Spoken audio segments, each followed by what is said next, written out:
అక్కడ రండి, మీరు ముందుగా వెళ్ళిపోతే ఆడ రోడ్డు తగ్గిపోద్ది. ఆడ ఆటోల దగ్గర వస్తే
అలా వచ్చినా వదిలాను అలా బాగా వస్తానా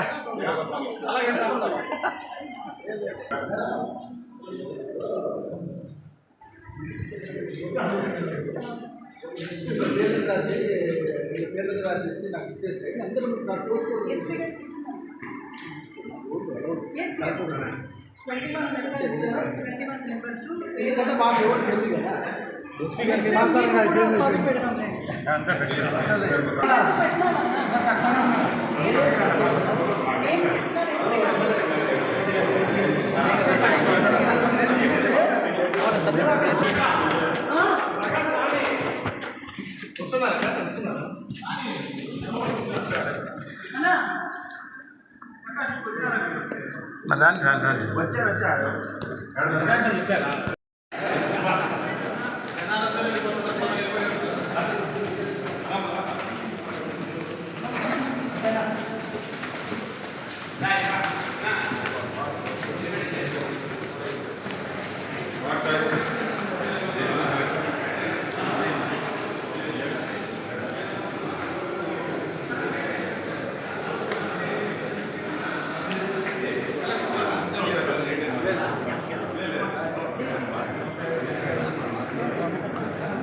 We have protested against the government on the 5 demands. 5 demands is fees reimbursement. Fees reimbursement because by trimesters pass, but still the government has not taken any steps. And vasati దీవెన కింద and 17 లక్షల youths కు employment promises చేశారు, అది కూడా నెరవేర్చలేదు. And బడ్జెట్లో దాన్ని చూస్తే 7,100 crores కావాలి, they are not released. And 3,000 నిరుద్యోగ వృత్తి ఇస్తానన్నారు, అది కూడా కావాలి. And we are opposing the privatisation of the medical colleges. So these are our demands and definitely you have to take it to the government. By demands related mostly to education sector, mostly education and unemployment, whereas the promise made by the NDA. yes. So No, even okay. మన coordinators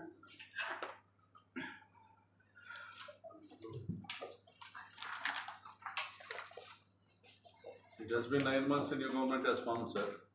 The students and youth are, they expected a lot from the present government, but the government has failed to meet their expectations. There is no hope of employment, and there is no hope of paying the fees reimbursement. So you should take our call, you should come to our rescue and convey the demand. Because this is the second budget and there is no hope for students and youth. Yes, no, we'll send you a demand. We demand at the state level.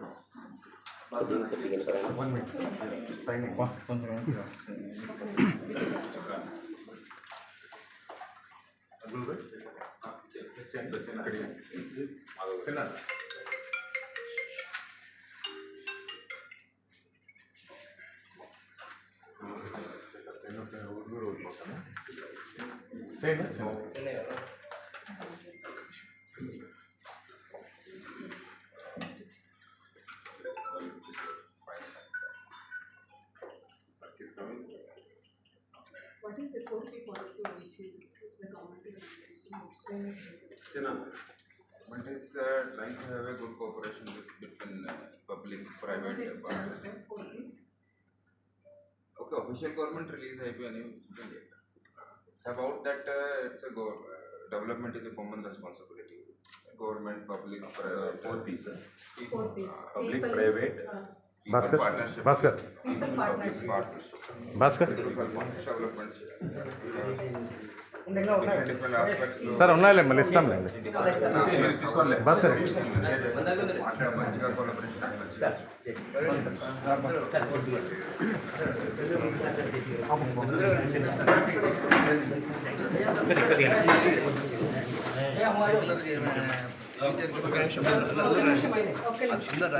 Sir ఇంకా కొద్దిగా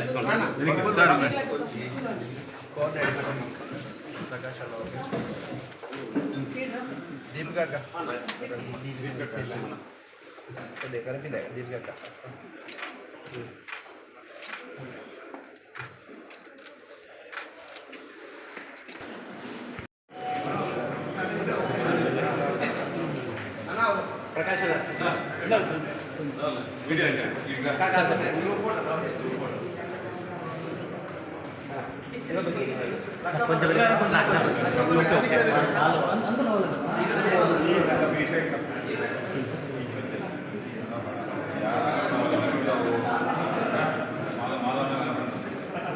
కొద్దిగా close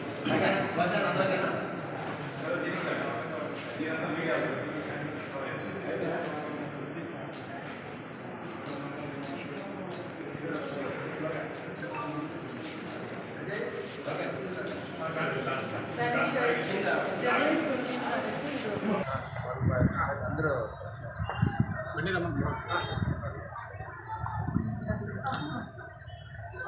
అన్నా అన్నా కుదిరన్నా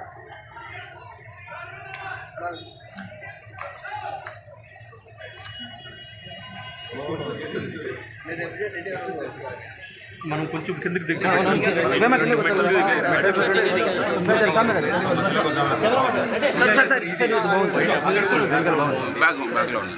దేశంలో రాజ్యాంగం ప్రజాస్వామ్యం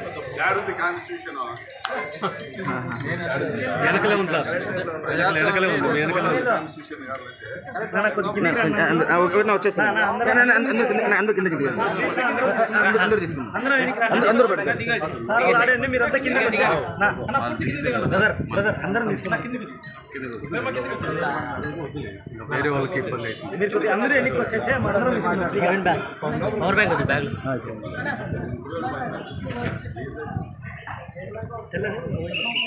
ఈరోజు కూటమి ప్రభుత్వం వచ్చిన 9 నెలల తర్వాత ఏ వ్యవస్థనైతే బలోపేతం చేయాలో విద్యా వైద్యములు ఆ రెండు వ్యవస్థల్ని కూడా నిర్వీర్యం చేస్తూ గత పాలకులు అదేవిధంగా వైఎస్ఆర్ కాంగ్రెస్ పార్టీ చేపట్టినటువంటి సంస్కరణలు కావచ్చు విద్య మీద వైద్యం మీద ఒక ఇన్వెస్ట్మెంట్ లాగా చేసిన దాన్నింటినీ కూడా ఈ రోజు మొత్తం అంతా కూడా కొలాప్స్ చేసే పద్ధతి చూస్తున్నాం. మనకు ఇన్వెస్ట్మెంట్ అంటే చంద్రబాబు నాయుడు వీళ్ళందరూ చెప్తున్నట్టుగా ఏదో 4 అద్దాల భవనాలు కట్టించడము, ఒక 6 లేన్ రోడ్డు వేయించడము పెద్ద ఇన్వెస్ట్మెంట్కి ఇది భావితరాలకు నువ్వు ఏదైనా కానీ ఇన్వెస్ట్మెంట్ అంటే అదొక చదువు మాత్రమే. ఆ చదువుకు ఆ విద్యకు గతంలో ఏ విధంగా ఖర్చు పెట్టారు అనేది మనం అందరం చూస్తున్న సందర్భం. ఈరోజు నిరుద్యోగులకు 3000 నిరుద్యోగ భృతి అని 20 లక్షల ఉద్యోగాలు అని చెప్పినారు. మొన్న 4 లక్షల ఉద్యోగాలు ఆల్రెడీ కల్పించినామన్నారు. మళ్ళీ అసెంబ్లీలో నిలదీసేదానికి లేదు, దానికి సంబంధించిన చర్యలు చేపడుతున్నామని చెప్పి చెప్తున్నారు. ఈరోజు మెడికల్లో చూస్తే ఎంతమందిని స్టాఫ్ నర్సులు తీసుకున్నాం, అదేవిధంగా సచివాలయ సిబ్బందిని కానీ ఒక రిఫార్మేటివ్గా తీసుకొని రావడం జరిగింది జగన్మోహన్ రెడ్డి గారు.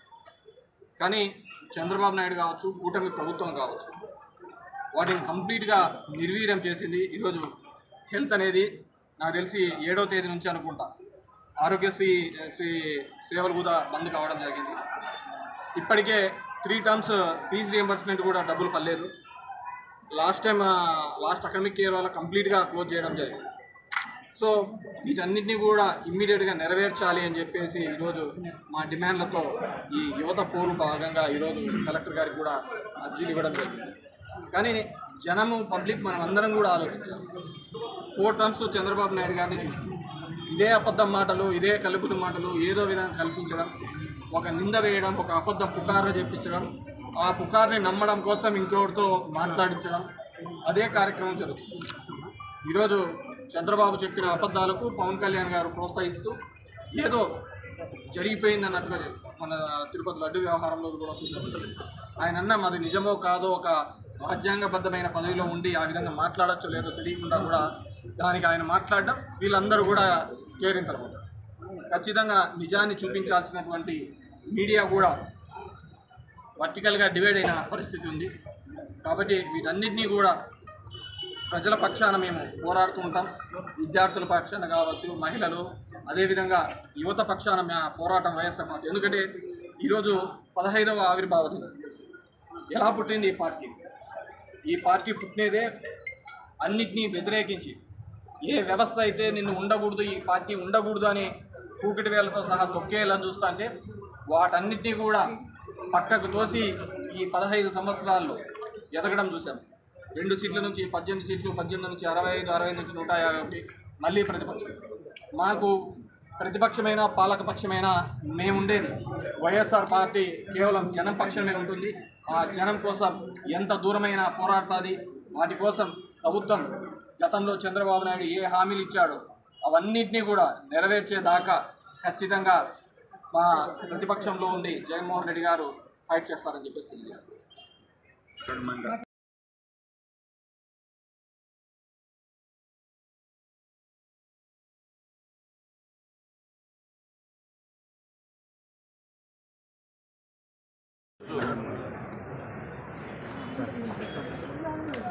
యువత పోరు అనే ఒక కార్యక్రమం ఈరోజు వైఎస్ఆర్ కాంగ్రెస్ పార్టీ రాష్ట్ర వ్యాప్తంగా చేపట్టడం జరిగింది.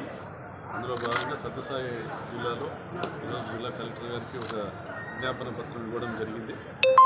చంద్రబాబు నాయుడు గారు ఎన్నికయ్యేంత వరకు ఆయనకు నోటికి వచ్చిన అబద్ధాలు చెప్పి దాదాపుగా 20 లక్షల మంది నిరుద్యోగ యువతకు ఉపాధి కల్పిస్తామని, ఉద్యోగాలు ఇస్తామని చెప్పి, అదేవిధంగా సంపూర్ణమైన ఫీజు రియంబర్స్మెంట్ చెల్లిస్తామని చెప్పి అనేక హామీలు యువతకు, విద్యార్థులకు ఆయన ఇచ్చి ఈరోజు మాట తప్పిన సందర్భంగా 9 నెలలైనా ఫీజు రియంబర్స్మెంట్ బకాయిలు చెల్లించకపోవడం, మరి అదేవిధంగా గత 9 నెలల్లో ఏ ఒక్కరికి కూడా ఉపాధి కల్పించకపోవడం, మరి పోనీ కనీస నిరుద్యోగ భృతి అయినా ఇస్తామన్నారంటే అది కూడా చేయకపోవడం వల్ల ఈరోజు యువత తిరగబడి ప్రభుత్వాన్ని ప్రశ్నించేటువంటి ఒక కార్యక్రమం చేయడం జరిగింది. మరి 4 లక్షల మందికి ఉద్యోగాలు ఇచ్చినామని లోకేష్ చెప్తానంటే బహుశా బెల్ట్ షాపులు, తెలుగుదేశం పార్టీ కార్యకర్తలు బెల్ట్ షాపులు ఇచ్చినారు, దాన్ని కూడా ఉపాధి కింద వాళ్ళు భావిస్తున్నారు తెలుగుదేశం ప్రభుత్వం. కానీ చదువుకున్నటువంటి లక్షలాది మంది యువత ఈరోజు ఉపాధి కోసం, ఉద్యోగాల కోసం ఎదురు చూస్తారు. మరి వారి వైపు ఎటువంటి దృష్టి కూడా పెట్టినటువంటి పరిస్థితి లేదు. బడ్జెట్లో ఎక్కడ కూడా నిరుద్యోగ వృత్తికి కానీ, ఉపాధి కల్పనకు కానీ ఎటువంటి అలాంటి పరిస్థితి కనపడదు. కాబట్టి జగన్మోహన్ రెడ్డి గారు ఏదైతే విద్యలో సంస్కరణ తీసుకొచ్చారో, రాజశేఖర రెడ్డి గారు ఏదైతే ఫీజు రియంబర్స్మెంట్ తీసుకొని వచ్చారో వాటన్నిటిని కొనసాగించాలా.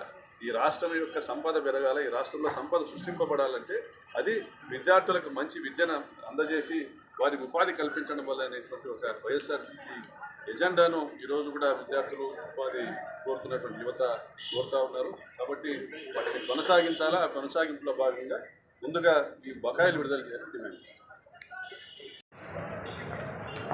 2019 సంవత్సరంలో ఈ రాష్ట్రానికి ముఖ్యమంత్రి అయిన తరువాత మనం అందరం గమనిస్తే పెద్ద ఎత్తున విద్యా వైద్యం మీద వేల కోట్ల రూపాయలు వెచ్చించి బడుగు బలహీన వర్గ ప్రజలు అందరూ మంచి చదువులు చదువుకోవాలి, మంచి వైద్యం అందాలి అనే ఒక ముఖ్య ఉద్దేశంతో గౌరవనీయులు ఆనాడు జగన్మోహన్ రెడ్డి గారు ముఖ్యమంత్రి హోదాలో అనేకమైన సంస్కరణలు తీసుకురావడం జరిగింది.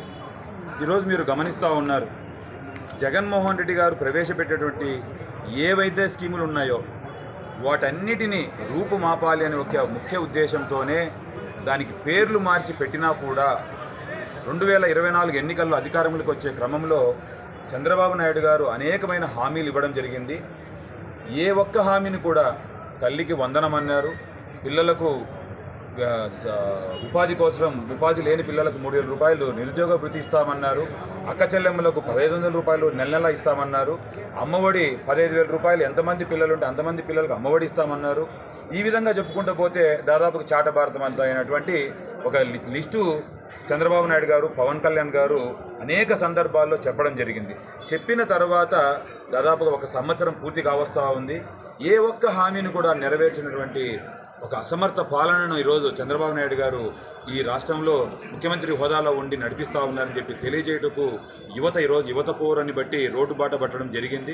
ఈరోజు మీరు గమనించండి, దాదాపుగా చదువుకున్నటువంటి పిల్లలు ఒక వాలంటీర్ ఉద్యోగంతో ఈ రాష్ట్ర వ్యాప్తంగా 2,67,000 మంది ఉద్యోగం చేసుకుంటూ వాలంటీర్ అనే ఒక పోస్ట్ పెట్టుకొని ఉద్యోగం చేస్తుంటే ఆ ఉద్యోగాలను కూడా 10,000 రూపాయలు పెంచి వాళ్ళకు వాలంటీర్ అనే పోస్టును కంటిన్యూ చేస్తాము, 10,000 రూపాయలు మీకు నెల గౌరవ వేతనంగా ఇస్తాము అని చెప్పినటువంటి పవన్ కళ్యాణ్ కానీ చంద్రబాబు నాయుడు గారు కానీ ఈరోజు ఆ ఒక్క వాలంటీర్ అనే వ్యవస్థనే పూర్తిగా రూపుమాపి ఈరోజు జగన్మోహన్ రెడ్డి గారు యొక్క ప్రవేశపెట్టినటువంటి అనేకమైన సంస్కరణలను పూర్తిగా తొలగించే క్రమంలో వాలంటీర్ వ్యవస్థను కూడా తీసేయడం జరిగింది. అంటే ఈరోజు ఎంతమంది దాదాపుగా 2,67,000 మంది వాలంటీర్ పిల్లలు రోడ్డును పడ్డారు. అంటే ఉద్యోగాలు ఉన్నటువంటి పిల్లలను కూడా నిరుద్యోగులుగా మార్చినటువంటి ఘనత చంద్రబాబు నాయుడు గారిది. కాబట్టి రాబో రోజుల్లో చంద్రబాబు నాయుడు గారు చాలా మంచి పనులు చేస్తూ ఉన్నారు.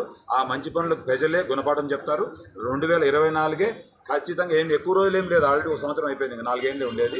2024 ఎన్నికల్లో చంద్రబాబు నాయుడు గారికి రాష్ట్ర ప్రజలు తగిన రీతిలో బుద్ధి చెప్తారని చెప్పి గట్టిగా నమ్ముతా ఉన్నాం. ఖచ్చితంగా మార్పు అనేది ప్రతి చోట జరుగుతూ ఉంది. ఈ మార్పుకు నాంది ఈరోజు యువత పోరే నాంది అని చెప్పి తెలియజేసుకుంటూ సెలవు తీసుకున్నాం.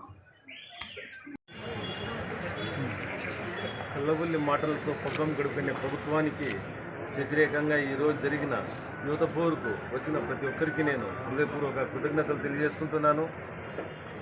మీరందరూ గమనిస్తున్నారు, ప్రభుత్వం వచ్చి 9 నెలలు అయినా కానీ ఫీజు రియంబర్స్మెంట్ అనేది ఏనాడు ఇచ్చిన పాపాన పోలేదు. ఈ కూటమి ప్రభుత్వం దానికి వ్యతిరేకంగా మన ప్రభుత్వం వైఎస్ఆర్సీపీ పార్టీ ఈరోజు చేపట్టిన యువత పోరు రానున్న రోజుల్లో ఈ ప్రభుత్వం ఎట్టి పరిస్థితుల్లో ఈ ఫీజు రింబర్స్మెంట్ అనేది విడుదల చేయాలని మేమంతా కోరుతూ యువత పోరు కూడా ఈరోజు విద్యార్థి సంఘాలు కానీ వాళ్ళ తల్లిదండ్రులు కానీ ఈ మండుటెండలో లెక్క చేయకుండా ఈ ప్రభుత్వంలో జరుగుతున్న నష్టానికి మరియు ద్రోహానికి ప్రతి ఒక్కరూ వచ్చినారు. మీరందరూ గమనించండి, రానున్న రోజుల్లో ఈ ప్రభుత్వం ఇంకా చాలా కష్టపడాల్సి వస్తుంది. ఎందుకంటే ఈరోజు యువత ఈ ఎండలో వచ్చిందంటే ఇంకా రానున్న రోజుల్లో ఇంకా ఎక్కువ వస్తుందని మీరంతా భావించండి. కాబట్టి ఏదైతే మా డిమాండ్లు ఉన్నాయో వైఎస్ఆర్సీపీ పార్టీవి ఇవంతా మీకు తక్షణం అమలు చేయాలని మేము కోరుతూ ఈరోజు మేమంతా ఈ ర్యాలీ చేపట్టినాం. సెలవు. వైఎస్ఆర్సీపీ పార్టీ ఆవిర్భావం దినమై 15 సంవత్సరాలు అవుతుంది. ఈ వైఎస్ఆర్సీపీ పార్టీ మన పార్టీ పుట్టిందే ప్రజలు కష్టాలు విని వాళ్ళ కష్టాలని తీర్చాలని పుట్టింది. మన ఆ జగనన్న కాన్సెప్ట్తో పోతా ఉంటే ఈ కూటమి ప్రభుత్వం వచ్చి 10 నెలలు అవుతుంది, ఆల్మోస్ట్ 1 సంవత్సరం అయిపోతుంది. అయినప్పటికీ ప్రజలకి ఏదైతే అవసరమో విద్య మరియు వైద్య రంగం మరియు యువతలకు ఉద్యోగం అనేది దాన్నే పీక్కుంటున్నారు. తప్పుడు హామీలు ఇచ్చి 3వ క్లాస్ పిల్లలకు కూడా ఇంగ్లీష్ చదువులు అనేది తీసేసినారు, టోఫెల్ కూడా తీసేసినారు. ఫీజు రియంబర్స్మెంట్ 1% చేస్తున్నారు. అంతేగాని ఇంకా 4 బాకీలు ఉన్నాయి, ఎప్పుడు తీరుస్తారు అని మేము ఈరోజు రోడ్డుకి దిగి అడిగినాము. ఇదే పరిస్థితి ఉంటే కూటమి ప్రభుత్వము మీకు ప్రజలే బుద్ధి చెప్తారు, మీరు ఇప్పుడైనా మేల్కోవాలా. అదే కాకుండా మెడికల్ రంగంలో మీరు అన్ని హాస్పిటల్స్ని ప్రైవేటైజేషన్ చేస్తున్నారు. ఇది చాలా తప్పు. మన జగనన్న హయాంలో 17 మెడికల్ కాలేజెస్ తీసుకొచ్చినారు. అది ప్రభుత్వం కింద ఉంటే బాగుంటుంది. ఇప్పుడే చాలా మెడికల్ సీట్స్ కోల్పోయినారు ఈ కూటమి ప్రభుత్వం. ఇలాగే పరిస్థితి ముందుకు సాగితే మీరు 5 సంవత్సరాలు చూసేది ఇంకా 2 సంవత్సరాలు చూస్తారు అని హెచ్చరిస్తాను కూటమి ప్రభుత్వాన్ని. దయచేసి కూటమి ప్రభుత్వం దీన్ని గమనించాలా. మీరు ప్రజల తరపున ఏదైతే హామీ ఇచ్చినారో అవన్నీ పూర్తి చేయాలని ఈరోజు మన వైఎస్ఆర్సీపీ కుటుంబ సభ్యులందరూ వచ్చి, మనతో పాటు కార్యకర్తలు, విద్యార్థులు, యువతలు అందరూ వచ్చి కలెక్టరేట్ దగ్గర ఒక రిక్వెజిషన్ లెటర్ ఇచ్చి కూటమి ప్రభుత్వాన్ని ఈరోజు మేము డిమాండ్ చేస్తున్నాము. మీరు ఇవన్నీ దయచేసి పూర్తి చేయాలని మేము కోరుకుంటున్నాం.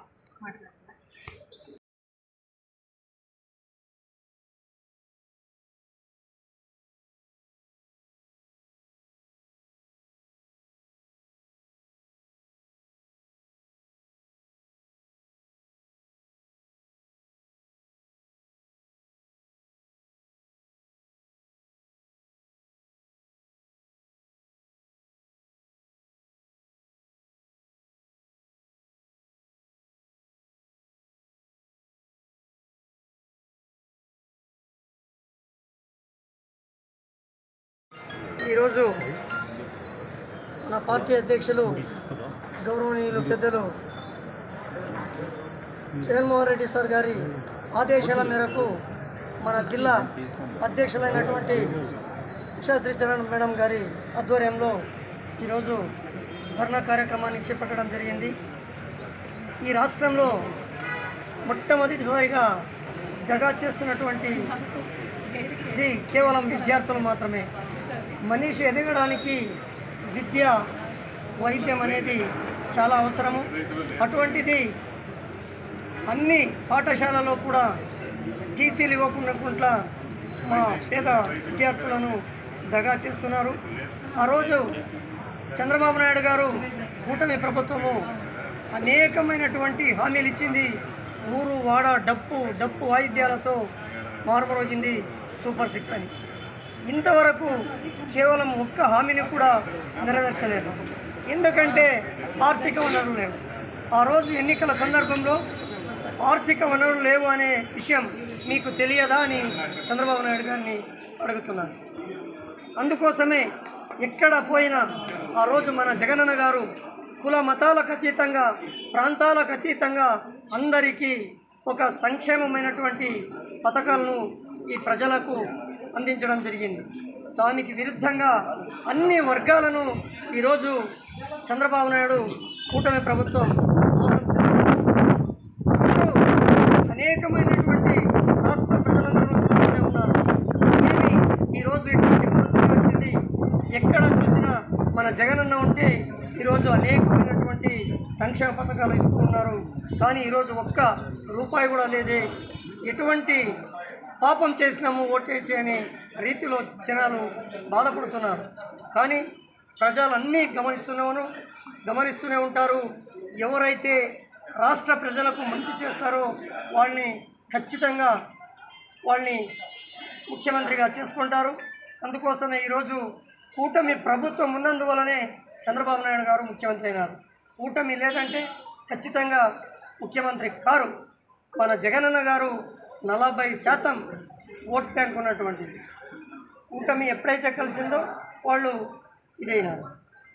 అందుకోసమే ఈరోజు యువత పోరుబాట అనే రోడ్డుపైకి రావడం జరిగింది. ముఖ్యంగా మన జగనన్న గారు విద్యార్థులకు విద్య వైద్యను అందించాలి, 3000 రూపాయలు నిరుద్యోగ వృత్తి కల్పించాలి, అదేవిధంగా విద్య వైద్యను ప్రైవేటీకరణ చేయకుండా ఉపసంహరించుకోవాలి అనే ఏకైక డిమాండ్లతో ఈరోజు వైఎస్ఆర్ కాంగ్రెస్ పార్టీ ఈ మన కలెక్టర్ గారికి వినతి పత్రాన్ని కూడా అందించడం జరిగింది. అందుకోసమే ఖచ్చితంగా ఈ డిమాండ్లు పరిష్కరించే వరకు వైఎస్ఆర్ కాంగ్రెస్ పార్టీ ప్రజల పక్షాన నిలబడి పోరాటం చేయడానికి సిద్ధంగా ఉంటామని తెలియజేస్తున్నాము. జై జగన్, జై జై జగన్. కూటమి ప్రభుత్వం ముఖ్యంగా చంద్రబాబు నాయుడు గారు ఎలక్షన్ల కంటే ముందు నిరుద్యోగులకు 20 లక్షల ఉద్యోగానికి ఒకేసారి నోటిఫికేషన్ ఇస్తా అన్న మాటను చెప్పడం జరిగింది. 20 ఉద్యోగాలను కూడా ఈ రోజుకు ఇవ్వకపోవడం అనేది చాలా దయనీయం. విద్యార్థి లోకం అనుకుంది బాబు వస్తే జాబ్ వస్తుంది అనుకున్నారు. బాబు వచ్చినాడు కానీ ఉన్న జాబులను పెరికేసిన దౌర్భాగ్య స్థితిని మనం ఈరోజు గమనిస్తూ ఉన్నాం. అదే కాకుండా ఈ రాష్ట్రంలో నిరుద్యోగ యువతకు నిరుద్యోగ భృతి కింద 3,000 రూపాయలను ఇస్తానమాట చెప్పడం జరిగింది. అదేవిధంగా డిఎస్సికి మెగా డిఎస్సికి నోటిఫికేషన్ ఇస్తానమాటను చెప్పడం జరిగింది. అనేక రకాలుగా నిరుద్యోగ యువతను ఇబ్బంది పెట్టడం జరిగింది. ఈరోజు ఫీజు రీఎంబర్స్మెంట్ లేక రైతు కూలీలు వారి కాడి కింద ఎద్దులను భార్య మెడలో తాలిబట్టును అమ్ముకుని ఫీజులు కట్టే దుస్థితి ఈ రాష్ట్రంలో నెలకొని ఉంది. ఇది కూటమి ప్రభుత్వం గమనించి ఖచ్చితంగా విద్యార్థి లోకం వైపు పాజిటివ్గా ఆలోచించాలని ఈ సందర్భంగా తెలియజేస్తున్నాను. ఇప్పటికే ఈ రాష్ట్రంలోని ప్రజలు పందెం గుర్రాన్ని నమ్ముకుని ఒక ముసలి గాడిదను తీసుకొచ్చుకున్నామన్న పరిస్థితుల్లో ఈ రాష్ట్ర ప్రజలు ఉన్నారు. దయచేసి ఇట్లాంటి పరిస్థితి నుండి ఈ రాష్ట్రం బాగుపడాలంటే ఖచ్చితంగా జగన్మోహన్ రెడ్డి గారు ముఖ్యమంత్రి కావాలని ఈ రాష్ట్ర ప్రజలు కోరుకుంటున్నారు. జై జగన్.